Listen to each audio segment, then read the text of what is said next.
was on this corner. It was approximately here.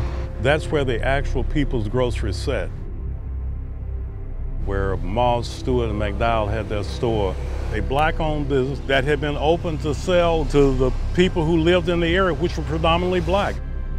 Right across the street over here on this vacant lot was a white-owned grocery store. A fight broke out, police get called into it, and they wind up arresting the People's Grocery owners. And then a mob forms. Moss, McDowell, and Stewart are captured. And then they are brought out here by these railroad tracks on the outskirts of the city, and they're murdered here. The lynching here in 1892 was just one of thousands that occurred in the United States. While the Emancipation Proclamation had put an end to slavery, violence against Black Americans was frequent, appalling, and public. Here in Memphis, a courageous woman wanted to put a stop to it. Her name was Ida B. Wells. My great-grandmother, Ida B. Wells, was a journalist, a suffragist, a civil rights activist who used truth to bring light to the situation and make people aware. Ida B. Wells' journalism shows the noblest part of free speech in that it helps shine a light on deep injustices. Free speech has always been the most powerful weapon in the hands of the marginalized, the powerless, because they may not have money, they may not have guns and tanks, but they can spread ideas.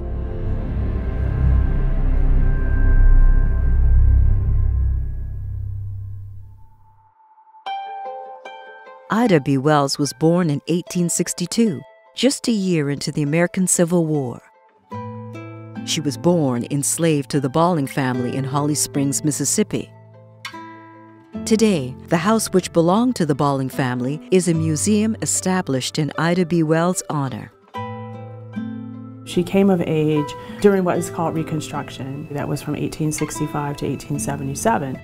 It was a time in our country's history that was full of a lot of change for formerly enslaved people. Ida was the first in her family to be formally educated, attending Shaw College. When her parents passed away from yellow fever, she left school and became a teacher in a rural schoolhouse to support her siblings. She was a first-hand witness to all of the newfound rights that were available to her parents' generation. But then there was this huge backlash where rights that she grew up enjoying started to be taken away. And she wasn't willing to go backwards. In 1896, the U.S. Supreme Court decided in the case of Plessy versus Ferguson, a separate but equal legal doctrine. This legalized segregation by race in all facets of daily life. Segregation remained legal until Brown versus Board of Education in 1954.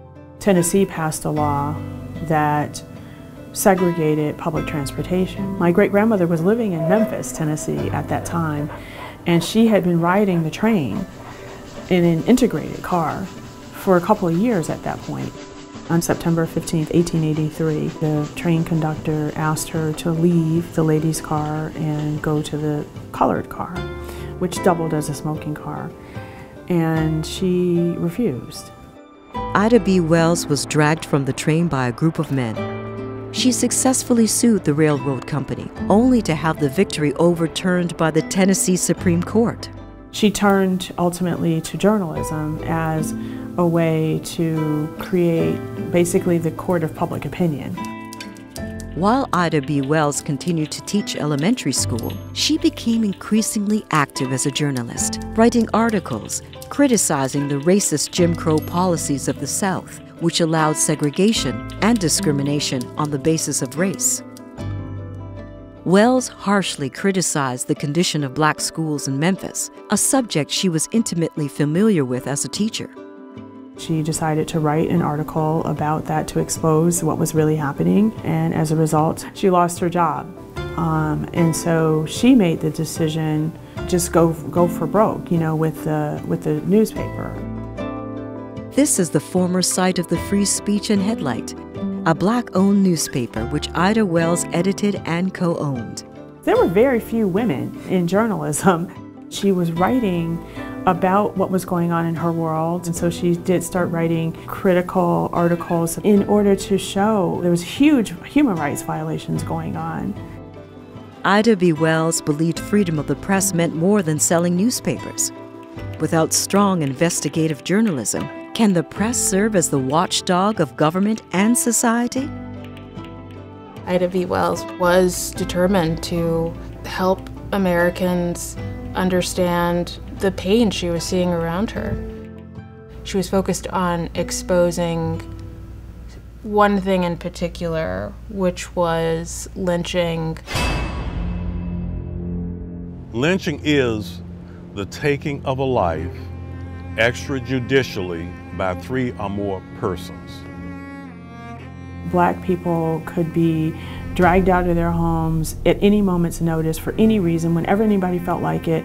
There was no protection because the people who were doing it were the law. They were the sheriff, they were the attorneys, they were the judges. The People's Grocery lynching in Memphis struck particularly close to home. My great-grandmother, these were her friends. Ida B. Wells was the godmother of Thomas Moss's children. They were very, very close friends. I mean, and when that happened, all the work she had been done about lynching is now visited in a very personal way. Throughout the 1890s, Ida Wells traveled across the South, gathering eyewitness accounts and documenting lynchings in newspaper articles, and throughout her pamphlet, Southern Horrors: Lynch Law in All Its Phases. So she was going out basically in the field and interviewing people with facts, figures, dates, locations, names. What today is called data journalism. There are very few people that had ever done that kind of journalism.